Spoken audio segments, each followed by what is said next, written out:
Muy bien, seguimos conversando en el escenario del Poder Stock disponible y saludamos al diputado Marcelo Díaz. ¿Cómo está, Marcelo? Muy bien, gracias, Freddy. Desde UNIR. Desde UNIR, Movimiento UNIR. Movimiento UNIR. Así es. Un concepto difícil hoy día en el Frente Amplio, ¿ah?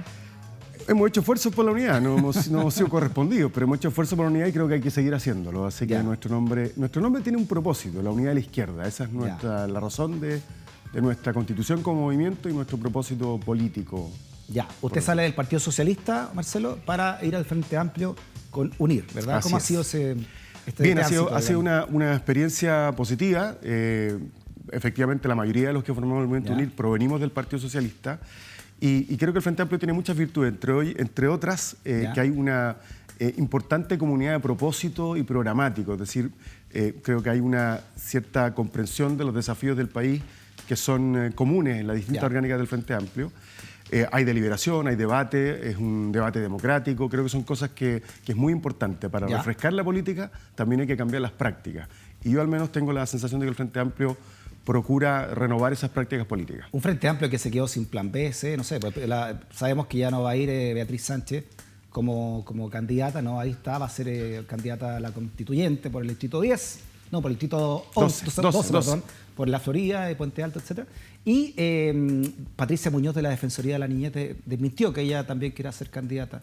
¿Qué pasa con su candidatura ahí en el Frente Amplio? A ver, nosotros hemos planteado un principio. El principio es básico desde UNIR, y fue la razón por la que yo acepté la propuesta del Movimiento UNIR de asumir esta precandidatura dentro del Frente Amplio. Y es que el Frente Amplio no puede ser un actor ausente del debate presidencial. Tiene que tener un proyecto de gobierno, tiene que aspirar a encabezar el próximo gobierno, que va a ser un gobierno con tareas de transformación profunda de la sociedad chilena, y por tanto no puede ser un actor que no esté presente en la disputa presidencial. Toda coalición que se precie debe tener un liderazgo capaz de competir en la elección presidencial y encarnar ese proyecto de gobierno, que evidentemente no basta solo con las fuerzas del Frente Amplio, hay que ser capaz de dialogar con otros actores y ojalá construir mayoría con otros actores, pero con una cuestión que me parece un requisito esencial a mí. El debate siempre debe ser programa y luego primaria, es decir, el programa de lo que esperamos aspire a ser el próximo gobierno debe determinar con quién competir eventualmente en una primaria. Y hemos planteado que para ese dilema o para resolver esta definición presidencial, lo mejor sería que el Frente Amplio haga una primaria abierta y ciudadana. ¿Pero con quién? Pues imagínese, también Atria, ¿no? Fernando Atria también no quiso ir en el cupo que le estaba dando Comunes. Mira, yo creo que hay liderazgo importante del Frente Amplio capaces de competir en una primaria. Por ejemplo, Gabriel Boric, me parece que es uno de los liderazgos importantes. ¿Ya tiene la edad, Boric? Tiene la edad. Juan Ignacio Latorre, incluso en algún momento yo planteé al propio Pablo Vidal, que hoy día ya no está en el Frente Amplio, u otras figuras que surjan. Pero sí pienso, y ahí coincido con lo que decía hoy día Miguel Crispi, que el Frente Amplio no es que cuente con tiempo de sobra a tomar esta definición. Y eso yo creo que hay conciencia entre el Frente Amplio que estamos un poquitín retrasados, por decirlo. Pero a decirlo propósito de Miguel Crispi, parece que en RD es donde más le han puesto trabas a su candidatura. Es que yo no lo siento como una traba. Yo creo que es muy legítimo que el resto de la orgánica del Frente Amplio levanten otra opción y tengan una opción distinta a la que nosotros planteamos. Por eso es que yo digo, mira, a mí no me interesa ser proclamado, me interesa ojalá que haya una primaria. Y que en esa primaria podamos tener un debate de cara a la ciudadanía, que nos permita revitalizar también la opción política y electoral que representa el Frente Amplio. Porque, entre otras cosas, la salida del Partido Liberal, de un par de diputados de Revolución Democrática, efectivamente fue un acontecimiento, para decirlo así, para el Frente Amplio. Hay un intento también de algunos sectores de la derecha, el gobierno, sin ir más lejos, e incluso, lamentablemente, de sectores de la antigua Concertación, hoy día reunión unidad constituyente, que han tratado de dar la imagen de un Frente Amplio que se radicaliza al aliarse con el Partido Comunista. Yo creo más bien que la expresión de tres vertientes de la oposición. Por una parte está la centroizquierda, que representa unidad constituyente, que va desde el PS hasta la democracia cristiana. Está la izquierda tradicional, que es el Partido Comunista y los aliados del Partido Comunista. Y está el Frente Amplio, que debe aspirar a ser una izquierda nueva. ¿Qué pasa? Porque como usted dice, la ex Concertación, más otros, ¿no?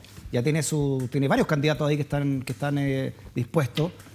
No sé, pues Jimena Rincón va ahora a la primaria de la EDC, ¿no? Junto a Undurraga. Ya sabemos, le vamos a preguntar también qué pasó con Pablo Narváez, que tiene ahí la unción de la presidenta Bachelet, así que parece que todos los otros quedaron ahí, ¿no? Yo creo que sí, que va a ser la candidata del Partido El PPD están todos peleados entre ellos. Por otro lado, el PC firme con Jadwe ya. Y Pamela Giles también por afuera está también con ganas de ser candidata y tiene la encuesta, al menos que se conocen. ¿qué pasa con el Frente Amplio? ¿Cuándo deberá decidirse entonces? Yo espero ¿Cuál lo es su antes llamado posible. al Frente Amplio? Mi llamado es a que no sigamos esquivando el bulto y resolvamos pronto el mecanismo. Si es que no somos capaces de ponernos de acuerdo en un candidato o candidata, un mecanismo para definir la carta presidencial del Frente Amplio, que nos permita abrir un diálogo sobre si vamos a ir a una primaria con otras fuerzas de la oposición, por ejemplo el Partido Comunista, por ejemplo Paula Narváez, que efectivamente creo que es una figura que refresca un poquito el ¿Le sorprendió que la presidenta le haya puesto su firma a Paula Narváez? No, para nada, por el contrario, ella es militante socialista y yo creo que ella optó por un liderazgo femenino cercano a ella, me parece que es natural y está en todo su derecho de expresar su adhesión a una candidatura. Sí, porque habían varios voceros, bueno, usted fue vocero, Elizalde fue vocero. Sí, pero yo no soy parte del Partido Socialista, así que exactamente, pero creo que efectivamente Paula ha mostrado una impronta que me parece a mí que abre más posibilidades de diálogo. Ahí estoy también de acuerdo. ¿Es buen nombre, usted cree, Paula Narváez, para la exconcertación? Mira, la verdad es que yo creo que hoy día en la oposición la única carta, para ser bien franco y honesto, que destaca es Daniel Jadwe en términos de adhesión en las encuestas y de conocimiento ciudadano. Todas las demás son candidaturas que están por probarse. Pero evidentemente se produce un escenario de mayor diálogo o de viabilidad de un mayor diálogo. Porque aquí hay un punto que yo creo que es bien esencial. Cuando tú conviertes la búsqueda de un candidato o candidata en una suerte de proceso de casting, yerras o erras. Porque estás pensando que lo que importa es el nombre, la figura, el rostro y no el conjunto de ideas que debe encarnar esa candidatura. Y yo creo que hay una cuestión bien esencial que hay que tener presente, que es el escenario que va a enfrentar el próximo gobierno. El próximo gobierno va a tener una convención constitucional que va a llevar temas que van a estar instalados ahí. Y el gobierno tendrá que esperar a lo que se resuelva en la convención constitucional para poder tener esa nueva constitución que va a fijar las nuevas reglas del juego. Por otra parte, vas a tener una profunda demanda de la sociedad de cambios de fondo, en salud, en educación, en pensiones. Y por otra parte, vas a tener un gobierno con menos recursos por el impacto económico que ha tenido la pandemia. Entonces va a ser un gobierno muy demandado, muy exigido, pero con menos capacidad de acción. Entonces tú tienes que fijar con claridad cuáles van a ser los desafíos y las tareas.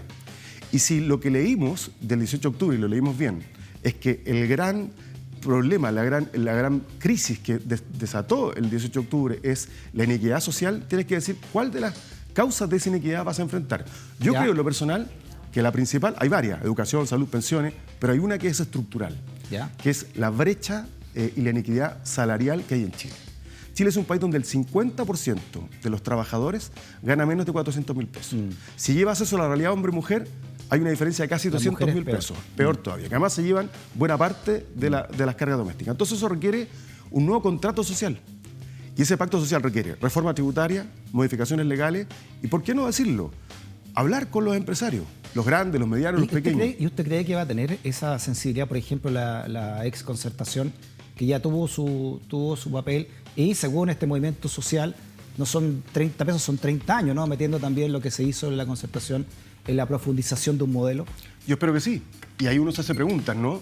¿Quiénes de esas fuerzas están disponibles al cambio? Porque yo era ministro de la presidenta Bachelet cuando nos tocó impulsar la reforma laboral. Lo conversamos acá en ese mismo Exactamente. sillón. Y la reforma laboral, los problemas... Exactamente. Usted fue el primero que habló de fuego amigo, siendo ministro vocero de gobierno. Exactamente. Por eso es que yo digo que el orden lógico de las cosas es programa primarias. Porque ponernos de acuerdo para hacer una primaria es re fácil. El tema es que después no podemos repetir la experiencia de una mayoría, que es que los problemas del programa se transforman en el problema del gobierno. El gobierno tiene que tener muy claro lo que va a hacer y eso hay que convenirlo antes. Entonces, nuestra posición es que el Frente Amplio debe estar disponible para ir a una primaria con todos aquellos que compartan la agenda de transformación del próximo gobierno. Y si no, tiene que ser capaz de llegar a primera vuelta. Eso es un escenario que está completamente abierto. Voluntad de unidad, que duda cabe, de diálogo, pero en torno a propósito, a contenido, a programa. Porque la gente no nos va a perdonar si ganamos la elección presidencial y el próximo gobierno no hace las transformaciones de fondo. Yo te puse un eje que para mí es fundamental, brecha salarial. Eso significa cambio en el salario mínimo, eso significa reforma al régimen de gratificaciones, significa, por ejemplo, un pacto público-privado que permita elevar los ingresos de los trabajadores a las pequeñas empresas sin que signifique una carga para las pequeñas empresas. Hay un conjunto de medidas que adoptar, pero significa básicamente ponernos de acuerdo en una cosa. Es razonable que en Chile el 75% de los trabajadores, el 80% de los trabajadores ganen menos de 800.000 pesos y que esas familias estén endeudadas en promedio en 1.800.000 pesos. ¿Qué significa eso? Que la gente vive para pagar las deudas. Entonces, mientras no subamos los sueldos, va a ser difícil acabar con la desigualdad. Sí. Y eso significa, entonces, más impuestos. Y ahí yo voy, por ejemplo, a la disputa que había en la derecha estos días. Cuando Matei decía que los que están detrás de Sichel son los mismos que quieren mantener sus privilegios, sí, que no quieren entregar poder. el grupo económico. Y ella habló de una cosa que yo comparto. Hay que hacer una reforma tributaria. Sobre eso somos tener un acuerdo. Y eso significa, por ejemplo, no vivir la guerra de guerrillas que vivió el gobierno de la presidenta Bachelet con los empresarios contra la reforma tributaria. Exacto, se le iba a recordar. La presidenta Bachelet lloró sangre, ¿no? Cuando quiso hacer la reforma. Usted estaba ahí en el gobierno con la reforma tributaria y apenas dejó el mandato de la presidenta Bachelet, la Democracia Cristiana y otros sectores del llamado centro, y ahora ex radical, etcétera, tenían lista la contrarreforma. Así es, pues. La Democracia Cristiana y esos sectores, y si no es por el estallido social, se habría aprobado. Se habría aprobado la contrarreforma que sigue beneficiando a los más ricos. Entonces, por eso le pregunto. Y te pongo otro ejemplo. ¿Cómo lo ve usted eso? Y te pongo otro ejemplo. La reforma previsional que está en el Senado se aprobó en la Cámara de Diputados ante el estallido social, ¿ya?, con votos de la Democracia Cristiana, y una reforma previsional que es una reforma, es un cambito, ¿no? De macetero. De macetero, exactamente. Y por eso es que yo creo que tiene que haber una reflexión muy profunda de los partidos de centro izquierda o de izquierda respecto de cuáles son sus aliados, sus socios en este camino. Claro. Yo siempre planteé desde el PS que el PS tenía que recuperar su lugar en la izquierda. Sigo pensando hoy desde el Frente Amplio que es importante que esa izquierda, de la que yo fui parte, recupere también esta vocación de cambio y transformación. Y si la democracia cristiana mantiene las posiciones que ha mantenido hasta ahora, efectivamente tenemos diferencias sustantivas, porque aquí hay que hacer cambios de fondo. Claro. Y tú dices muy bien, el gobierno de la presidenta Bachelet padeció para aprobar una reforma tributaria y la contrarreforma vino al tiro. Claro. Y yo creo que eso es parte del fracaso de este gobierno, ¿no? De pensar que... Es que lo que pasa, Marcelo, y ahí es interesante la conversación que usted propone, porque hay que definir cuál es el eje hoy día del centro. Porque el centro se corrió hacia la derecha hace rato, ¿no? O sea, no sé, por Ricardo Lagos era un presidente izquierda en esos años. Entonces ahora hay que ver también, por ejemplo, la derecha dónde queda, ¿no? Si queda más cercana a Desbordes o si queda más cercana a Kast. Si la izquierda queda más, el eje de la izquierda queda en la Democracia Cristiana o queda en Jadwe, ¿no? Hay mucho que replantearse, ¿no?, en el espectro político. Así es. Y por eso es que yo creo que apostar a los pactos políticos y a esta invocación de la unidad por la unidad no nos hace sentido, ni le hace sentido a la gente, porque aparece simplemente una operación de poder. Unámonos para recuperar el gobierno, después vemos qué hacemos. Y es al revés. Unámonos en la medida que tengamos un proyecto compartido. Y yo creo que hay una reflexión que tiene que hacer ahí el PS, el PPD, los radicales y la propia DC sobre lo que fue nuestra conducta en los gobiernos en los que estuvimos juntos y también respecto a los desafíos que vienen para adelante, porque si el 18 de octubre movió la realidad política, social y económica de Chile, entonces se tiene que tener correlato con las propuestas de cambio que la sociedad está esperando en los partidos. Voy a ponerte un ejemplo. En materia de salud, en materia de pensiones, los cambios son de fondo.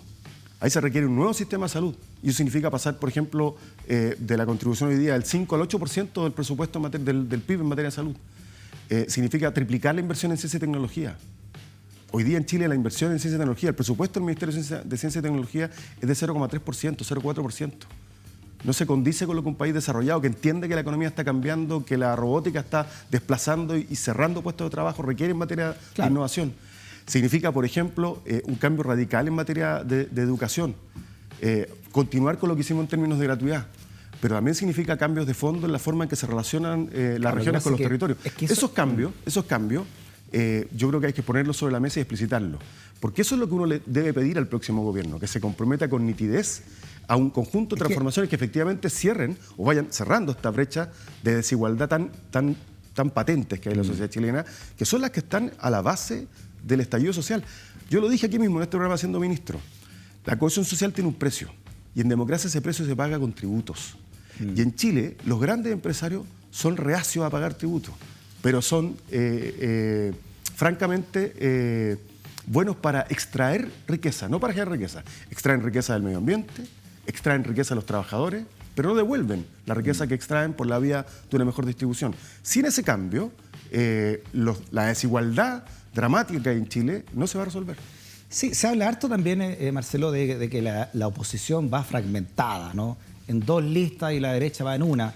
Pero, ¿qué se entiende cuando se habla por oposición? Y además, quizá ya era el momento que se transparentara, ¿no?, que entre una democracia cristiana y entre un partido comunista son dos visiones completamente distintas y todas muy respetables, ¿no?, de ver la sociedad. Por supuesto. A ver, nosotros desde el Movimiento UNIR planteamos al interior del Frente Amplio, muy al principio, que nos parecía que en materia de convención constitucional era importante una lista única, ponerse de acuerdo. Por lo relevante que era obtener los 2/3, y que había que hacer un esfuerzo ahí. Incluso planteamos un segundo desafío, y es que nosotros creemos que al menos el 70% de las listas debían estar integradas por líderes sociales, lideresas sociales, dirigentes de los movimientos territoriales, dirigentes de base, es decir, que la convención fuera expresión ciudadana, que es lo que la gente quiere y explica que haya tantas listas. Lamentablemente, ese llamado no fue escuchado por lado y lado. Efectivamente, no había voluntad ni en Chile Digno, ni en la democracia cristiana, ni en los radicales de una lista única. Había otros actores que estaban de acuerdo. Nosotros estábamos de acuerdo en eso.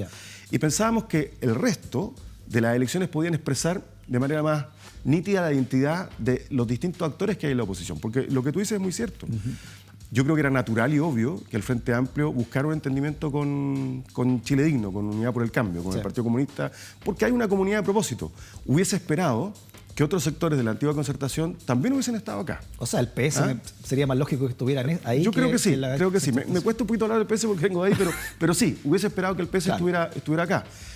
Creo que el PS efectivamente hizo esfuerzos para que hubiese una lista única en materia de constituyente, pero no tuvo la capacidad de imponer su decisión a la democracia cristiana, que yo creo que es una fuerza política distinta. Muy bien. Y lo expresó así con mucha claridad hasta el 18 de octubre. O sea, nació históricamente así. Exactamente, que después hayan cambiado a otra cosa. Y Marcelo, por último, ¿cuándo espera entonces que se decida el Frente Amplio con sus candidatas o candidatos a la presidencia? Mira, yo espero que sea luego.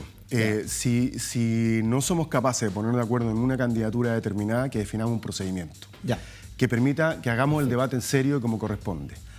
Porque seguir dilatando esto, primero, no está a tono con el debate que se está dando en el país. Segundo, debilita las propias perspectivas presidenciales del Frente Amplio. Don Marcelo, que esté muy bien. Nuevamente, bienvenido a este escenario del poder. Muchísimas gracias. Aquí nos encontramos. Que esté bien. Gracias. Muy bien, conversaciones necesarias desde este escenario, desde el escenario del poder, por stock disponible, por Vía X y por la libre expresión. Hasta la próxima. Chao.